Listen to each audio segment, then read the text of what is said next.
On October 6th, Alberta Premier Danielle Smith wrote an op-ed for the Financial Post, and the headline was, "You can't build Canada without a pipeline." So what she was arguing is the 1 million barrel a day bitumen pipeline to the Pacific Northwest, maybe Prince Rupert on the northern end of the BC coast, or maybe Kitimat, which is a little bit further south.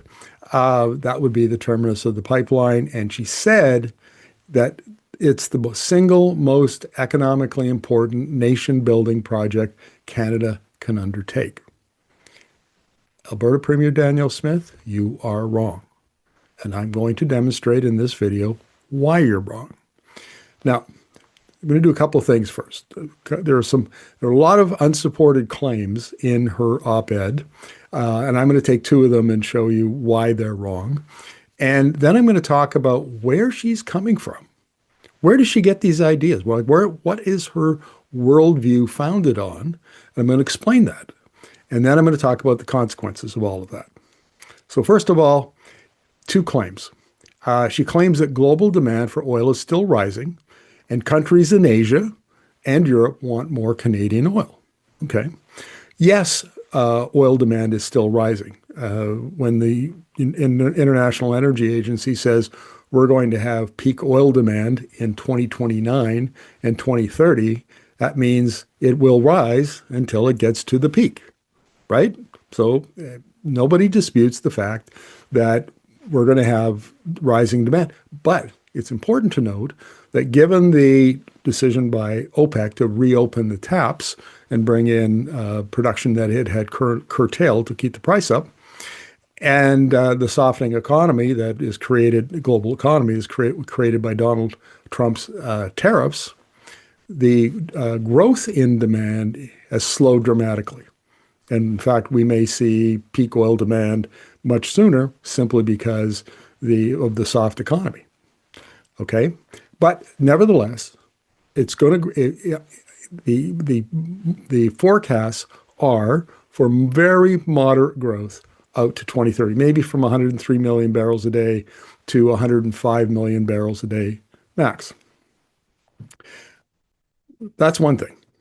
Then she says that there are countries in Asia that have expressed interest in Canadian oil. Well, I take issue with that because she lists 4 countries: Japan, South Korea, Malaysia, and Indonesia. Malaysia, as I pointed out in a video last week, is one of 4 countries in Asia that has very explicit oil and gas displacement policies. So what that means is I think Malaysia imports about 12 or 14 billion dollars worth of oil every year. And that's foreign currency that they have to spend to bring in those imports. They would much rather either build their own renewables, EVs, batteries, and so on to electrify and displace all of that oil and gas, or they could even buy it from China because it's really cheap and they're close by. And so there is one country on her list that explicitly has said, we don't want your product anymore. Not just yours, anybody's. We don't want any more hydrocarbons.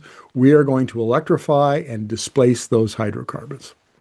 And then, of course, including Japan and South Korea, I mean, those are the two most industrialized, outside of China, most industrialized Asian countries, and they're both firmly tied into the internal combustion engine automobile industry. You know, Toyota, for example, is notoriously slow at electrifying its models. Hyundai is better in South Korea, Hyundai and Kia, but they're still domestically, they're not switching to electricity as fast as the rest of Asia. Number 2, she frames access to affordable hydrocarbon energy, like oil and gas energy, as a global moral imperative that can lift billions from energy poverty. Well, no. That's not necessarily the case. And this is why Malaysia, it wants to have an import substitution policy because it costs a lot of money. Money that could be spent on their domestic economy, could be spent on social programs, now has to be spent on oil and gas imports. Whereas once you buy wind turbines and solar panels, and batteries, and then basically you bought them once, and they're good for at least the wind turbines and solar panels are probably good for 25, 30 years. The batteries for 10, 15 years. So you don't have to keep replacing them all the time. You buy them once, then they generate electricity, generate energy. So the fact is that and maybe this is the way I'll segue into my discussion of where she gets her, Smith gets her worldview from, and it's from OPEC. There's absolutely no question that everything that comes out of her mouth about oil demand comes out of the OPEC's world oil outlook. The first one was, the most recent one was 2050, came out last year, but that was an update of 2045, which really has all the modeling, bits and pieces in it, not just an update. And how I know this is because in 2023, September, the World Petroleum Congress was held in Calgary, and I attended 3 days and went to hear her speech. And then there was a press conference, which I attended. And over and over and over again, she quoted and cited the Saudi energy minister. I agree with you, Mr. Minister. And in fact, she even harshly criticized then Energy Minister Jonathan Wilkinson, Federal Energy Minister, very harshly in the media because he had the temerity to disagree with the Saudis and with her. So what? Oh, and then afterwards in the press conference, she did the same thing, numerous times. And since then, just this past spring, the Global Energy Show was in Kananaskis, and Haytham El Gai, who's the Secretary General for OPEC, was there, and he brought the same message. And what he said was that all you have to do if you want to know the oil demand for the future, just look at the rising, how oil demand has risen over the last 100 years. He said that's exactly the way it's going to be. And again, Smith parroted at him and praised him for this realistic, pragmatic, practical message that he brought to Alberta. She is squarely in the Saudi and OPEC worldview camp. Let's not kid ourselves. That's where she's coming from. But then that's also true for much of the rest of the industry. And so she's not that unusual. She's the one out in the media all the time talking about it. So where does all this come from? So it comes from the world, OPEC's modeling. And what they've done is their World Oil Outlook 2045 said that global oil demand would rise from 102 million barrels a day to 117 million barrels a day by 2050. Then the next year, they upped that to 120 million barrels a day by 2050. And now I understand that they've actually raised it to 104 million barrels a day. So are they right, or are they likely to be right, or are they likely to be wrong? Now, this is where Energy Media has a contribution to make, because we're not modelers, we're not mathematicians, we're not economists, we're journalists. So what we do is we have a model of an energy transition model, and it's based on the idea that all of the core clean energy technologies, wind, solar, batteries, EVs, and heat pumps, all the core ones, and then there's lots of smaller ones, still important, but smaller, have all gone up their S-curve, where they were developing, took them, some of them decades, and then they got to the curve of the S, where they hit the inflection point. And the inflection point is when they become cost competitive with the existing technology, so internal combustion engines, for example. And then they did that about 2020, so about five years ago. Now they're in the marketplace competing against internal combustion cars, and heat pumps are competing against gas furnaces and air conditioners. And their costs continue to come down. So when OPEC looked at when they modeled demand, what they said was, okay, We think that there's going to be this growing demand, and we think that the global north, so North America and Europe and the UK and Japan and South Korea and Australia, their oil demand will decline slowly down to 2050. So not a rapid decline, a slow decline, but we think the growth is going to come in the global south, primarily Asia, but also some in the Middle East and North Africa, and some in Latin America, and then probably Africa would have the least amount of growth. So it's not quite as developed as some of the other global south regions. Here's the problem. This is the assumption that I think does not, the data does not support the assumption. And the reason for that is because it's in order to, what the mistake they made, that OPEC made, was ignoring the role of China. China has emerged as the first electrostate. It has scaled up the manufacture of solar panels and wind turbines, batteries, EVs, and it is now flooding the global south. And first of all, it's adopting itself because it was the second biggest oil consumer in the world, and OPEC actually had China oil demand growing out to 2045, not very much, but still growing. Whereas it looks like it's peaked already in China, maybe peak next year at the latest.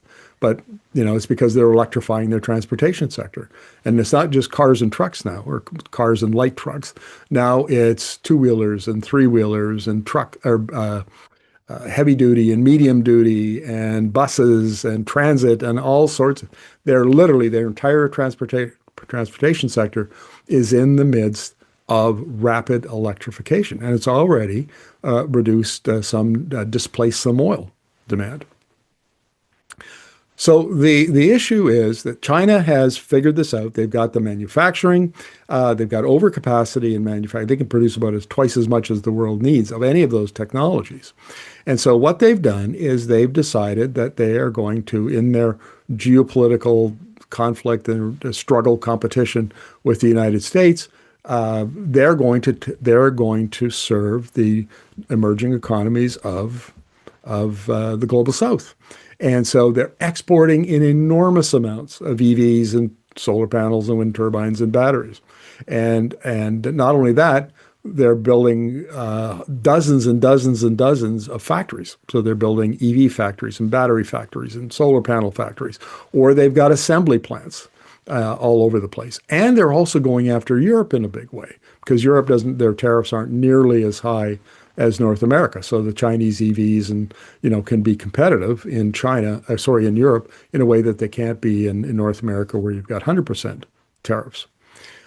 So the strategic error that OPEC made was discounting the impact of China. In fact, if you go into the World Oil Outlook 2045 and you do a Control F search, you'll find that China is only mentioned 13 times, and always in the context of coal. The whole development of electro-tech, as Kingsmill Bond and the Ember Energy team called it, and you can check out on our playlists on our YouTube channel, Electro-Tech Revolution Explained. And I've got about 20 interviews already in there, and by the time we're done, we'll probably have 60 or 80 explaining all about electrotech and how it's revolutionizing demand in the global energy system. So they've discounted, they've minimized, they've ignored the impact of China. Meanwhile, China is scaling up and exporting at enormous speed. And that assumption alone, and there's others that are pretty shaky, but that one is a real problem. And that's why, in our opinion, the forecast, it's not right, they're scenarios, but they believe, OPEC believes that the demand is going to rise to at least 120 million barrels a day, 17 million barrels a day extra of demand. It'll be in the global south. And that's where, mostly in Asia, 80% of energy demand between here now and 2050 will occur in Asia, India, and other countries. So that's not going to happen. The data doesn't support the assumption. So I think it's fair to say, as China accelerates this, it's going to look less and less likely that that's going to happen. And I think I would go out on a limb and say that it's almost certainly not going to happen. So the very assumption that underlies everything that Danielle Smith says in this op-ed, all about energy poverty, all about demand, all about the countries that want our energy. No. And not only that, but you've heard me say this on other videos. I've contacted the Federal Energy Minister's office and asked which modeling scenarios underpin Minister Hodgson's very, very bullish claims about oil. And they're all the same kind of conservative, very optimistic kind modeling scenarios about the future of oil, all showing an increase in demand, or at the very least, a very small decrease in demand. So he's on the same page. Mark Carney seems to be on the same page as Smith, and Smith has got it wrong. So here we are. Canada isn't, we're going to be going through this nation building stage. We're going to build all sorts of infrastructure. We're going to have projects of national interest. Their approval process is going to be sped up. The federal government's going to help them find funding through this major projects office that's now is in Calgary. And this pipeline is kind of the centerpiece of what we've got so far anyway. It's be the biggest project by far. And it's based on a faulty assumption, a shaky assumption. And so when Smith says in this op-ed that she says it with certainty, I mean, come on, she's a former talk show host and an editorial writer before then. And so she knows how to communicate. And she says this as if it's absolutely true. And it's not absolutely true. There's all kinds of problems with the claims that she makes. And I pointed one out with Malaysia, pointed out another one with OPEC's modeling. And there are other claims that she makes that are equally as shaky or even more shaky.